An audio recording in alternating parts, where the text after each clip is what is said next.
আসসালামু আলাইকুম সম্মানিত দর্শক, আজকে আপনাদেরকে এই সুন্দর নেক গলার ডিজাইনটা কাটিং এবং সেলাই করে দেখাবো। প্রথমে যে আমি আপনাদেরকে কাটিং করে দেখাইছি গলাটা কিভাবে কাটিং করবেন। তো এইভাবে আমি এক সুন্দরভাবে বক্রম দিয়ে কাটিং করার পরে আলাদা একটা কাপড় দিয়ে, যেটা ফুলের যে সবুজ আকারের যে কাপড়টা থাকে সেই কাপড়ের উপরে এইভাবে বসাবো।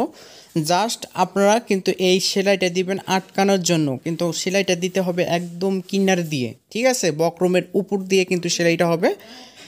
কিন্তু আপনি এক সুন্দর করে এই সেলাইটা দিবেন, কারণ এই সেলাইটা কিন্তু সামনের দিকে থাকবে। এরপরে আমরা কিন্তু ভাঁজ করে কিনার দিয়ে সেলাই দিব। ওকে, আমি কিন্তু এখন কিনার দিয়ে সেলাই দিচ্ছি, কারণ এই পার্টটাই কিন্তু সামনের পার্টে থাকবে, মানে ওপরের অংশটা থাকবে, এই সেলাইগুলো দেখা যাবে। তাই সেলাইগুলো খুব সুন্দর করে কিনার দিয়ে আমাদেরকে একদম ম্যাচিং করে সেলাইটা দিতে হবে।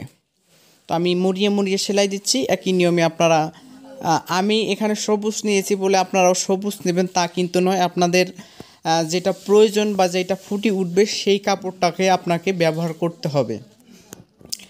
এরপরে আমাকে মাঝখানে একটা ভাঁজ দিয়ে একটা চিহ্ন দিতে হবে।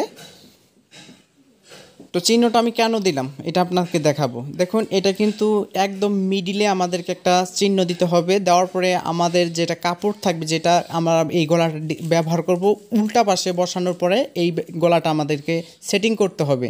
তো আমার পাটটা আমি উল্টা পাশে বসানোর পরে আমি কিন্তু এর আগে বক্রমের উপর দিয়ে সেলাই দিয়েছি। এটা কিন্তু বক্রমের নিচ দিয়ে অর্থাৎ কিনার দিয়ে সেলাই দিতে হবে, বক্রমের উপরের সেলাইটা হবে না। আর যদিও হঠাৎ করে আপনাদের বক্রমের উপরে যদি সেলাইটা উঠে যায়, তখন কিন্তু আপনাকে আবার খুলে আবার মেরামত করতে হবে, ঠিক আছে? এরপরে আমাদের হাফ ফিট কিংবা 1 ফিটের মতো এভাবে বাড়তি রেখে কাটিং করে নিতে হবে। সাধারণত ভাবে আমরা যেভাবে গলা সেটিং করি এটা কিন্তু একটু ভিন্ন, কারণ এটা কিন্তু আমাদের সামনের অংশে বসাতে হবে। দেখুন, এটা কিন্তু উল্টা পাশে আমি সেলাই করছি। এখন এভাবে ঘষে নিয়ে এখন আমাদের সামনের পাশে ম্যাচিং করতে হবে। তো সুন্দরভাবে আমাকে ম্যাচিং করার পরে এখন আমাদের সেলাই দিতে হবে। কোন সিস্টেমে সেলাই দেব দেখুন, একদম কিনার দিয়ে আমাদের কিন্তু এক সাইডে সেলাই দেওয়া যাবে না, মানে প্রথমে আমাদের কিনারে সেলাই দিতে হবে, তারপরে আমাদের বাকিটা সেলাই দিতে হবে। তো প্রথমে কিভাবে আমি সেলাই দিচ্ছি, কিনার দিয়ে একদম সুন্দর করে আমি কিনার দিয়ে সেলাই দেওয়ার পরে আমি কিন্তু এখন আপনাদেরকে দেখাবো যে আপনারা কিভাবে কোথায় লুপ ব্যবহার করবেন।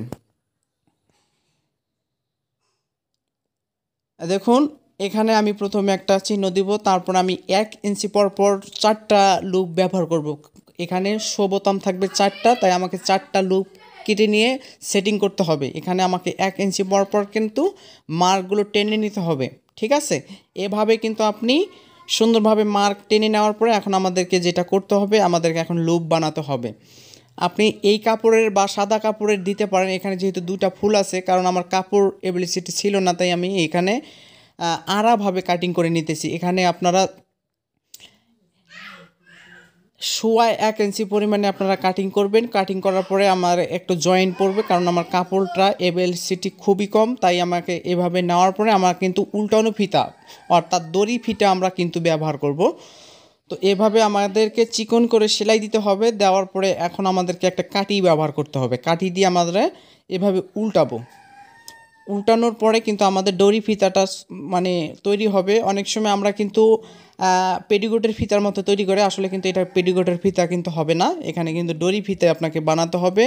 এরপরে আমরা কি করব, এখানে শো বোতাম আমি নিয়েছি। এখানে আমাকে বোতামগুলো মানে কাপড় দিয়ে, যে কাপড়ের বোতামটার শো বোতাম তৈরি করব সেই বোতামে এভাবে আমরা মানে প্রথমে আমরা কি করব, মানে সুতা দিয়ে এভাবে পেঁচাবো। পেঁচানোর পরে আমরা এখানে একটা বান দিয়ে আমরা কিন্তু কাটিং করব। শো বোতাম কিন্তু হয়ে যাবে। দেখুন, সুন্দর হয়ে গেছে। এখন আপনারা কিভাবে সেটিং করবেন, এটা এখানে আমি কিন্তু 4টা লুপ দিয়ে 4টা শো বোতাম বানাবো। তো আপনারাও কিন্তু বেশি শো বোতাম দেওয়া যাবে না, 3টা কিংবা 4টা, এটার বেশি দেওয়া যাবে না।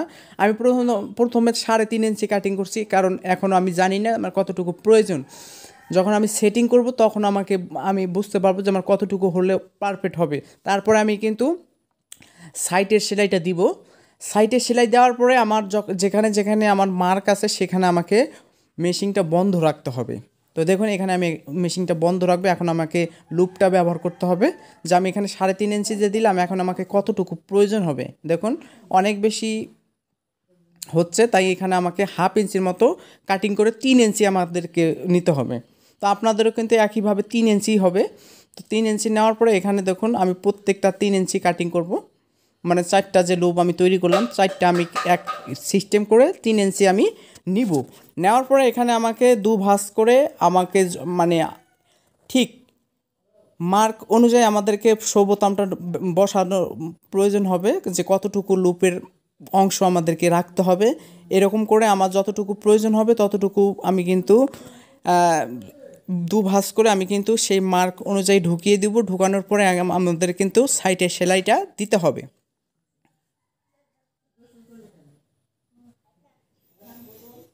প্রত্যেকটা লুপ কিন্তু আপনাকে একই নিয়মে একইভাবে আপনাকে নিতে হবে। কোনোটা লুপ ছোট হবে, কোনোটা বড় হবে, তাহলে কিন্তু দেখতে একদম বিশ্রী হয়ে যাবে, ঠিক আছে। তো আমার আসলে এখানে সাদা যদি লুপ ব্যবহার করতাম তাহলে কিন্তু আর একটু বেশি আমাদের ফুটে ওঠার সম্ভাবনা থাকতো অনেক বেশি। তাই আমার আন্তরিকভাবে দুঃখিত, আমি আমার সাদা কাপড়টা ছিল না দেখে আমি কিন্তু এই কাপড়ের লুপ ব্যবহার করলাম। এই কাপড়ের লুপ দেওয়ার থেকে না দেওয়াটাই বেশি বেটার, কারণ এটা দেখা যাবে না। তাই অর্থাৎ আপনারা ম্যাচিং না করে আপনারা আলাদাভাবে লুপ তৈরি করে কিন্তু আপনারা দিবেন, তাহলে দেখবেন যে লুপগুলো অনেক বেশি সুন্দর হবে। এখন আমি বোতামটা লাগাবো, তাহলেই আপনারা বুঝতে পারবেন যে আসলে কতটুকু ফুটে উঠবে, ঠিক আছে। তো এখানে দেখুন আমি কিন্তু এখন যদি বোতামটা বসাই তাহলে কিন্তু অনেক সুন্দর হবে। আশা করি আপনাদের অনেক বেশি ভালো লাগবে। তো অবশ্যই চ্যানেলটা সাবস্ক্রাইব করবেন, কেননা নিত্য নতুন ভিডিও আপলোড করে থাকি। ভালো থাকবেন, সুস্থ থাকবেন, খুদা হাফেজ। তো সম্মানিত ভিউয়ার্স, এখন আমি আপনাদেরকে মার্ক করে দেখিয়ে দিব আপনারা গলাটা কিভাবে কাটিং করবেন, ঠিক আছে। তো এটা ধরেন আমরা বক্রমটা নিব। তো এটা হচ্ছে বক্রম। তো এখানে আমরা 3 ইঞ্চি নিলাম। নেওয়ার পরে স্কোয়ারের লম্বাটা হলো আমাদের 6 ইঞ্চি। নেওয়ার পরে এইভাবে একটা শেপ দিব, তাই কিন্তু আমাদের গলাটা হয়ে যাবে, ঠিক আছে। তো এইভাবে আপনারা গলাটা নেবেন, দেখবেন যে অনেক বেশি পারফেক্ট হবে।